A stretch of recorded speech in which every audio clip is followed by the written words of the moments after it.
Selamat siang semuanya, kami dari kelompok 3 ingin mempresentasikan sebuah materi yang bertema ruang sampel dan titik sampel. Oke, saya akan melanjutkan sebuah materi dan saya akan menjelaskan mengenai sebuah ruang sampel dan titik sampel.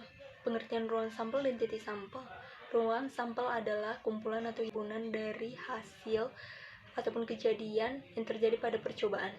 Sedangkan pengertian titik sampel merupakan semua anggota dari ruang sampel.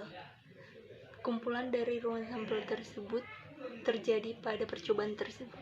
Ruang sampel suatu percobaan dapat dinyatakan dalam bentuk diagram pohon ataupun tabel, pada umumnya dinotasikan dengan NS.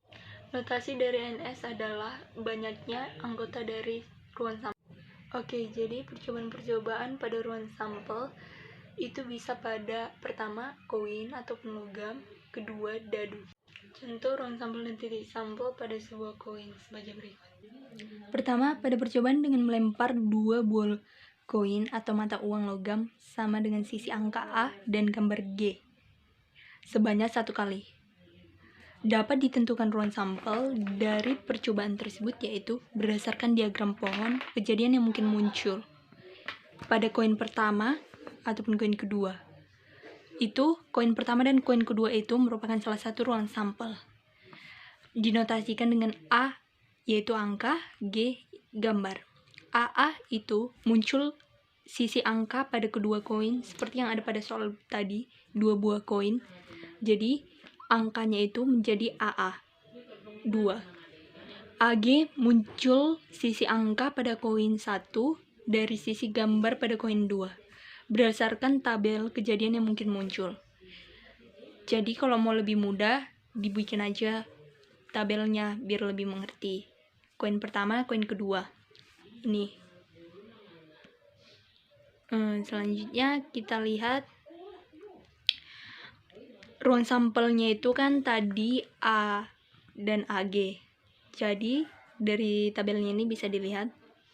Jadi ditulis aja ruang sampelnya itu AA, AG, GA, GG. Banyak titik sampelnya ada 4. Kenapa 4? Karena pada koin pertama dan koin kedua dijumlahkan aja menjadi 4. 2 ditambah 2. Jadi 4 itu AG, GA, dan GG. Oke, ini bisa kita lihat dari sini contohnya. Ini dadu. Ini gambar dadu dimisalkan aja karena alatnya nggak ada.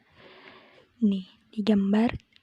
Ini angka, ini sisi dadu ada 6. Jadi titik sampelnya itu kita ketahui itu 1, 2, 3, 4, 5, dan 6. Ruang sampel yang tadi kan udah dijelaskan, ruang sampel itu notasinya S. Ini rumusnya. Jadi S sama dengan 1, 2, 3, 4, 5, 6. Kenapa 1, 2, 3, 4, 5, dan 6? Karena ruang sampelnya itu tadi udah dijelaskan pada dadu yang sudah diketahui ada 6. Jadi banyaknya ruang sampel N atau S sama dengan 6. Di sini saya akan menjelaskan cara menentukan ruang sampel. Cara menentukan ruang sampel dari titik sampel ada 3, yaitu dengan cara mendaftar, tabel, dan diagram pohon. A. Menentukan ruang sampel dengan mendaftar. Misalkan, pada pelemparan 2 keping uang logam sekaligus, sisi yang muncul adalah angka A pada uang logam pertama dan gambar G pada uang logam kedua ditulis AG. Kejadian lain yang mungkin muncul pada pelemparan kedua uang logam tersebut adalah AA, GA, dan GG. Jika ruang sampelnya ditulis dengan cara mendaftar, hasilnya adalah S sama dengan AA, AG, GA, GG dengan NS sama dengan 4. B. Menentukan ruang sampel dengan tabel. Selain dengan cara mendaftar, ruang sampel dapat ditentukan dengan cara membuat tabel. Perhatikan kembali pelemparan 2 keping uang logam pada bagian A. Untuk menentukan ruang sampel dengan tabel, buatlah tabel dengan jumlah baris dan kolom yang diperlukan. Untuk percobaan pelemparan 2 uang logam sekaligus, diperlukan tabel yang terdiri atas 3 kolom dan 3 baris. Isi kolom pertama dengan hasil yang mungkin muncul dari uang logam ke-1 dan isi baris kedua dengan hasil yang mungkin dari uang logam kedua. Kemudian, lengkapilah tabel yang kosong, seperti pada gambar berikut ini. C. Menentukan ruang sampel dengan diagram pohon. Cara lain yang digunakan untuk menentukan ruang sampel adalah dengan diagram pohon. Cara ini merupakan cara yang paling mudah. Berikut adalah diagram pohon untuk pelemparan 2 uang logam sekaligus. Frekuensi relatif. Frekuensi adalah perbandingan antara banyaknya percobaan yang dilakukan dengan banyaknya hasil dan kejadian yang diamati. Dilakukan dengan banyaknya hasil dan kejadian yang diamati dari percobaan pelemparan uang logam itu, maka frekuensi relatif dapat dirumuskan sebagai berikut. Frekuensi relatif muncul A sama dengan banyak peristiwa A terjadi per banyak percobaan. Contoh soal, Rino melempar dadu sebanyak 200 kali, hasilnya adalah muncul muka dadu sebagai berikut. A bertitik 1 sebanyak 25 kali, B bertitik 3 sebanyak 17 kali, C bertitik 6 sebanyak 56 kali. Baru, tentukan frekuensi relatif kejadian munculnya mata dadu bertitik 1, 3, dan 6. Jawaban penyelesaiannya banyaknya percobaan adalah 200. A. Kejadian munculnya muka dadu bertitik 1 sebanyak 25 kali.